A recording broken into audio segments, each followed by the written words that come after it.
We all know that guy that used to follow the crowd. The guy that would jump off a bridge if they told him to. The guy that was insecure and just didn't have any self-identity. We all know that guy that couldn't think for himself. That was me a couple of years ago. A couple of years ago, when I was around middle school, I had, like most kids, I was insecure.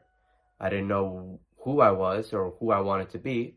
So I just looked at the people I thought were cool and tried to act like them.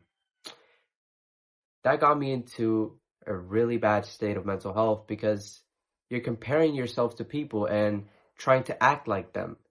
So you're internally rejecting yourself to try and act like someone else.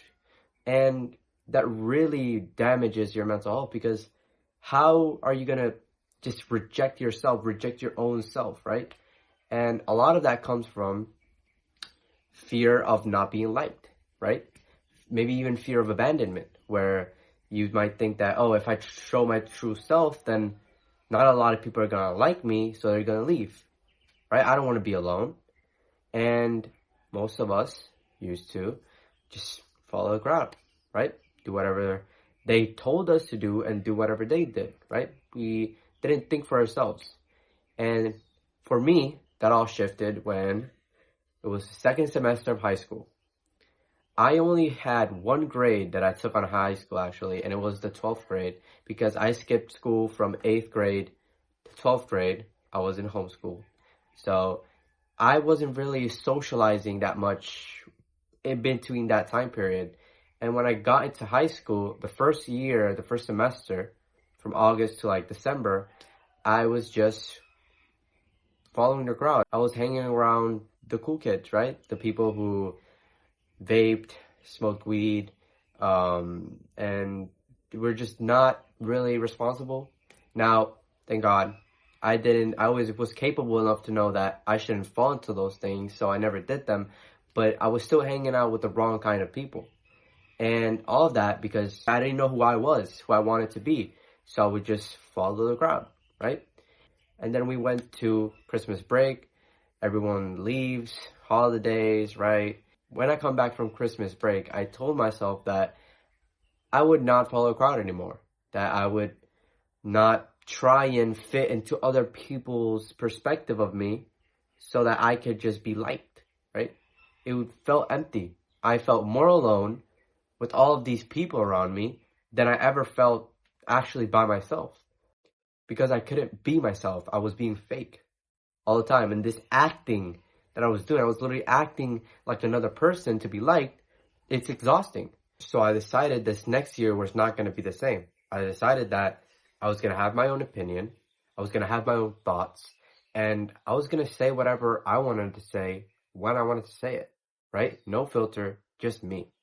Right? I had a lot of opinions at that time that were very controversial to other people, which I kept to myself and didn't really shine on them so that people would like know that I thought those things because I thought they wouldn't like me because of that. And I was just rejecting myself. So I said no. When someone has an opinion and they ask for mine, I'm going to tell them what I think. I'm not going to tell them what I want them to hear so they'd like me, right? And because of that, I lost a lot of friends that I don't even consider friends because I was just acting in a way where they would like me, right? But I found the people who are for me, right? Those people who actually are my friends. And the count was very few. I'm talking single digits, right? And it was hard. It was hard being myself and being real for myself, and at the same time seeing me lose all those friends that I had, right?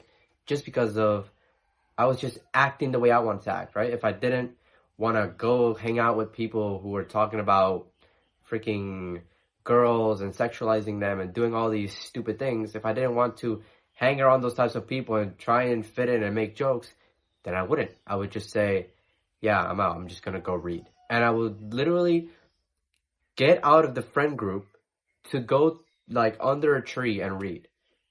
And I remember friends of mine would come to me like, are you okay? What's happening? And I'm like, I'm good. I'm just reading, right? Why aren't you with us? I'm like, don't really want to talk about the things you're talking about. So I did all that. And although I felt like I lost a lot of friends, I also felt very liberated. I felt like I could be myself without judgment and without feeling like I am just somebody without identity. I felt like I could actually be someone that people like.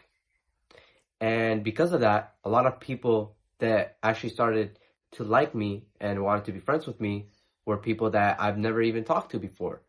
Because they were the ones who actually enjoyed the real me, not these other people, right?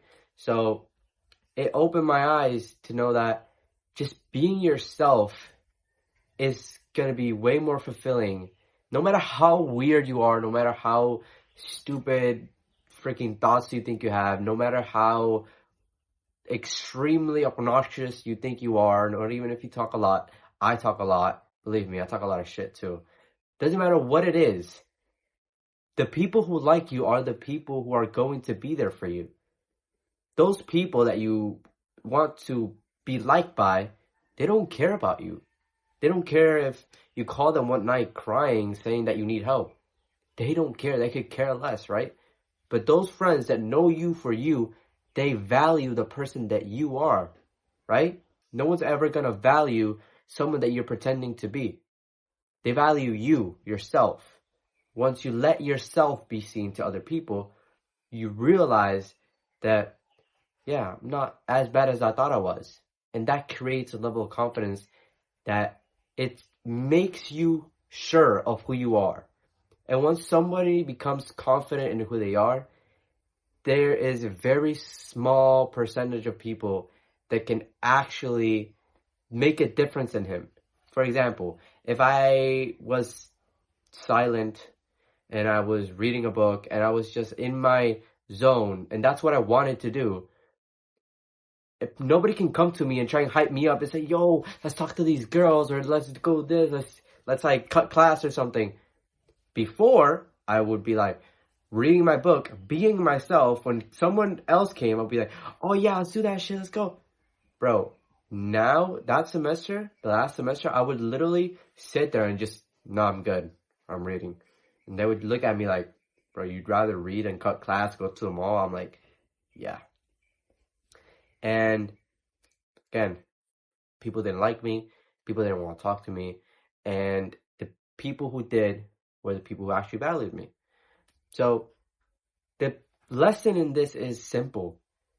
It doesn't matter who you are, what you like, what you don't like. It doesn't matter because there's always going to be people in your life that are going to like you for you. So stop being scared of being yourself. People are going to like you and not like you, regardless if you're acting like someone else or not, right? The thing is, the question you have to ask yourself is, do you want to be a fake person who is liked by all?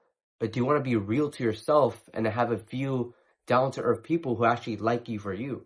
So if you're young and you're struggling to maybe have this self-identity and you feel the need to follow a crowd because, oh, nobody likes me, just think this to yourself. Do you really want to act differently your entire life? Or do you want to be yourself and develop yourself so that people enjoy your company for the genuine person that you are?